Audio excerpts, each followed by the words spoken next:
Ms. Turner, I wanted to follow up on something you mentioned. We had a hearing about a month ago on overcrowding in the national parks, and you mentioned that in your testimony.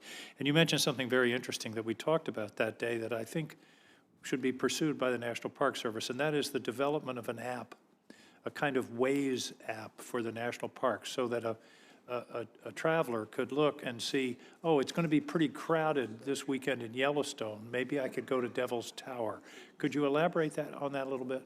Sure. You know, some state park systems across the country are already starting to use this geospatial heat map tagging. You know, it uses Google data, smartphone data. Obviously, we want to be aware of privacy concerns, but it's happening during COVID. If, you know, the depths of COVID, when we were all staying home and just running out to the grocery store, you might remember you would put in your grocery store in Google and it might say red. It's really crowded right now. And you say, I'm not going to go to the grocery store right now. I'm going to go when it says it's not going to be crowded. Well, that's a technology that ought to be very useful in this situation. It's there. It's available. You know, I think the private sector can be really helpful in this. And what I experienced during, you know, the past year and a half, even with my local state park in Maryland, was I would get to the park and the parking lot was full, the gate was closed, but had I known, I could have gone to another state park. Sure. But, you know, it's another hour drive. So we just need to give visitors the information. I know that the American people want to have a great experience, and you know, I feel like some of the overcrowding could just be fixed by people understanding what they're getting into before they get there. Well, I hope our two witnesses from the administration will take this back. We don't have anyone here from the Park Service, but I think we've got to use the technology to more equitably distribute this surge in visitation, which I think is going to continue for many of the reasons we've heard today. Senator, I'm sorry. I'm here from the National Park Service. Oh, I'm sorry. Yes, sir. And so I can address your concerns there. We are working on apps within the National Park Service currently, and we are also, this past week, we're called by our acting director to actually think big with a potential donor that wants to come in and help us to actually create these heat maps and use the geospatial data.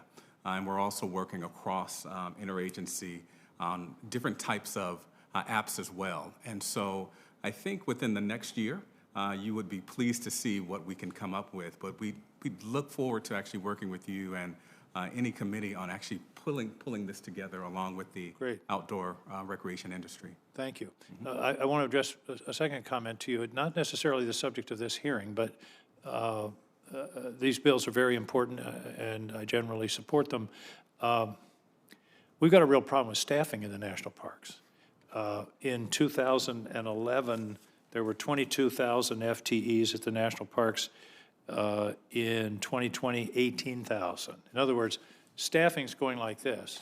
And then I looked up the visitation numbers. Visitation has gone from 278 million to 327 million. So staffing's like this, visitation's like this. You add those together, it's about a 30% gap from where we were in 2011. That's not a subject of authorization here, but it's a subject of appropriation. Do you agree, and I understand you're subject to the budgetary decisions of the administration, but we've got to do something about staffing levels, or all of this that we're talking about, we can't serve the public adequately if these parks are understaffed.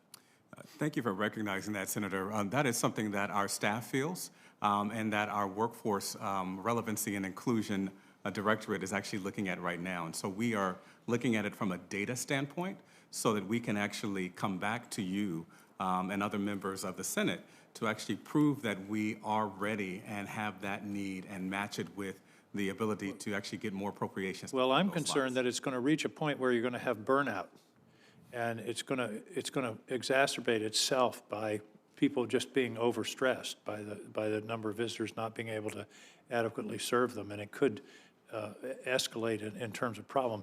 If we're going to invite people to the out of doors, we've got to be able to meet their needs. Otherwise, we're like a restaurant that wants to double its visitation but not do anything about its staff or its number of tables. We need to add some tables too. That means park space. But I appreciate your attention to that, and I hope you will emphasize within the department that we're prepared to help you, but you've got to give us the data to do so. Yes, sir. We'll take that back to the department for sure. Thank you. Thank you, Mr. Chairman. Senator Hickenlooper. Yes, thank you, Ranking Member. What a treat to have you all here.